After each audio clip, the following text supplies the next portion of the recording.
Hello everyone. आज हम पढ़ेंगे जॉर्ज अब्राहम ग्रियर्सन को, जिन्होंने अपनी पुस्तक लिखी the modern vernacular literature of northern Hindustan. कब लिखी? 1888 में ईस्वी में। और किस पद्धति पर लिखी गई? पद्धति थी कालक्रम के अनुसार।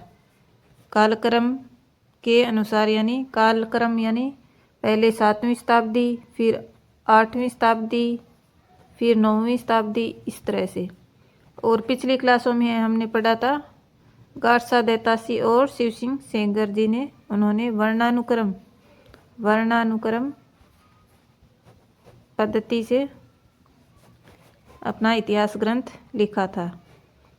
ये उन दोनों से अलग है। आज हम तीसरे व्यक्तित्व को, तीसरी पुस्तक को पढ़ने जा रहे हैं। तो चलिए शुरू करते हैं। इनकी पद्धति रही कालक्रम के अनुसार। और डॉक्टर किशोरीलाल गुप्त के अनुसार सच्चे अर्थों में हिंदी साहित्य का सर्वप्रथम इतिहास जॉर्ज अब्राहम ग्रियर्सन के द्वारा लिखा गया। अगर प्रश्न आ जाए किशोरीलाल गुप्त ने किसे माना है सच्चे अर्थों में प्रथम इतिहासकार, तो जॉर्ज अब्राहम ग्रियर्सन आएगा। नोट: डॉक्टर किशोरीलाल गुप्त ने हिंदी साहित्य का प्रथम इतिहास नाम से पुस्तक लिखी, जो नवंबर 1957 ईस्वी में हिंदी प्रचारक पुस्तकालय वाराणसी के द्वारा प्रकाशित हुई थी। जो ये पुस्तक थी वो हिंदी, जॉर्ज अब्राहम की जो पुस्तक थी उसका हिंदी अनुवाद था। किशोरीलाल गुप्त की ये पुस्तक है हिंदी साहित्य का इतिहास। ये क्या थी?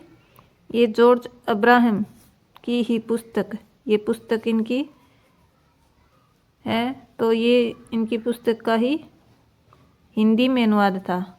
ठीक है, ये प्रश्न आ सकता है कि किसने इनकी ग्रियर्सन की पुस्तक को हिंदी में अनुवादित किया? डॉक्टर किशोरीलाल गुप्त ने। ठीक है, इनकी पुस्तक ये हो गई। इसका प्रकाशन the Royal Asiatic Society of Bengal पत्रिका के विशेषांक के रूप में प्रकाशित हुआ। यह प्रकाशित एक पत्रिका है जिसका नाम क्या है? The Royal Asiatic Society of Bengal, इसके विशेषांक के रूप में प्रकाशित हुई, जिसका प्रकाशन 1888 ईस्वी में हुआ। ठीक है, 1888 ईस्वी में यह रचना उपर्युक्त पत्रिका के विशेषांक के रूप में प्रकाशित हुई थी। एक स्वतंत्र इतिहास पुस्तक के रूप में इसका प्रकाशन 1889 ईस्वी में हुआ था। इसकी प्रमुख विशेषताएं क्या क्या है? यह पुस्तक मूलतः अंग्रेजी भाषा में लिखी गई। भाषा क्या थी इसकी पुस्तक की, ग्रियर्सन की? अंग्रेजी। इस ग्रंथ की रचना के लिए ग्रियर्सन जी द्वारा निम्न रचनाओं को आधार ग्रंथ के रूप में अपनाया गया। प्रश्न बन जाता है, हुआ भी है कि ग्रियर्सन की पुस्तक है, पुस्तक क्या थी? The modern vernacular literature of northern Hindustan. इस पुस्तक में किन किन ग्रंथों का इन्होंने सहारा लिया है वो देख लेते हैं, ध्यान से पढ़िएगा। पहली है इस्तवार द ला लिएतुर एंदु ए हिंदुस्तानी। दूसरी है भक्तमाल जो नाभादास ने लिखी। तीसरी कालिदास हजारा, कालिदास त्रिवेदी की पुस्तक है। श्रृंगार संग्रह सरदार कवि की है। पांचवी विचित्रोपदेश कक्षेदी तिवारी की है। शिव सिंह सरोज शिव सिंह सेंगर की है। गोसाई चरित्र बाबा बेनी माधव दास की है। आठवीं काव्य संग्रह पंडित महेश दत्त जी की है। और नौवीं पुस्तक है सुंदरी तिलक हरिश्चंद्र की। राग कल्पद्रुम कृष्णानंद व्यास की है। तो इस प्रकार 10 ग्रंथों का सहारा इन्होंने अपनी पुस्तक को लिखने में लिया था। ठीक है, ये प्रश्न पूछा जाता है बहुत बार। काल विभाजन। जॉर्ज अब्राहम ग्रियर्सन द्वारा अपनी इस पुस्तक को 12 अध्यायों में, 12 भाग या अध्याय में विभाजित किया गया है, जिसमें इन्होंने कवियों को उनके कालक्रम के अनुसार स्थान दिया था। इन्हीं 12 अध्यायों को ग्रियर्सन का काल विभाजन माना जाता है। यह बहुत इंपॉर्टेंट बात रही इस पुस्तक की कि इन्होंने इस पुस्तक को कालक्रम के अनुसार अलग अलग भागों 12 भागों में बांटा, 12 अध्याय या भागों में बांटा, जो इस पुस्तक को महत्वपूर्ण बनाते थे। वो 12 भाग कौन कौन से हैं देखते हैं। पहला है चारण काल। चारण काल कब से कब तक रहा? 700 ईस्वी से 1300 ईस्वी तक। दूसरा है जयसी की प्रेम कविता। तीसरा मुगल दरबार। चौथा रीति काव्य 1500 ईस्वी से 1692 ईस्वी। पांचवा 18वीं शताब्दी। छठा है 5वीं शताब्दी का धार्मिक पुनर्जागरण। सातवां ब्रज का कृष्ण संप्रदाय 1500 ईस्वी से 1600 ईस्वी तक। आठवां है तुलसीदास।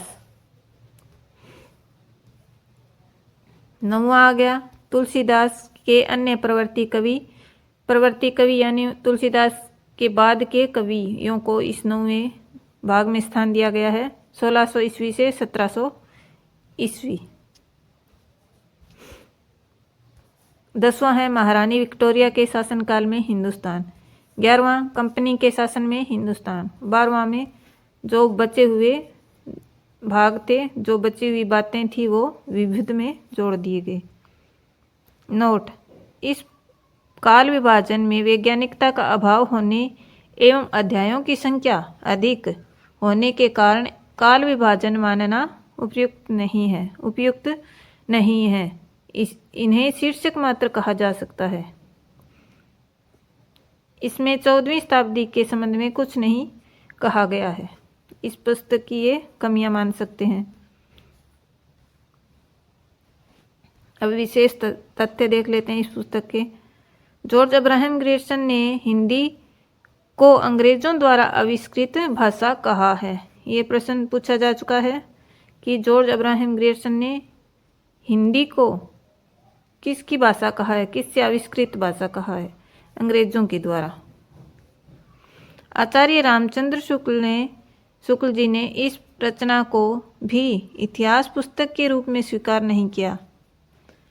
वे इसे बड़ा व्रत संग्रह कहकर पुकारते हैं। ठीक है, रामचंद्र शुक्ल ARC जी ने, आचार्य रामचंद्र शुक्ल जी ने ARC बोलेंगे इनको, तो इन्होंने बड़ा व्रत संग्रह कहा है इनकी पुस्तक को, ये पूछा जाता है।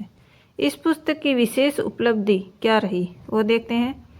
16वीं-17वीं शताब्दी के युग अर्थात भक्ति काल को हिंदी साहित्य का स्वर्ण काल कहने का सर्वप्रथम प्रयास इतिहासकार जॉर्ज अब्राहम ग्रियर्सन ने ही किया था। प्रयास नहीं, इन्होंने ही कहा था कि भक्ति काल क्या है, हिंदी साहित्य में स्वर्ण काल है।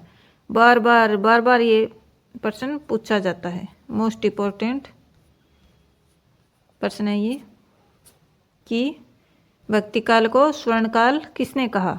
जॉर्ज अब्राहम ग्रियर्सन ने। ठीक है, क्लास अच्छी लगी हो तो लाइक, शेयर एंड सब्सक्राइब जरूर करें। Thank you.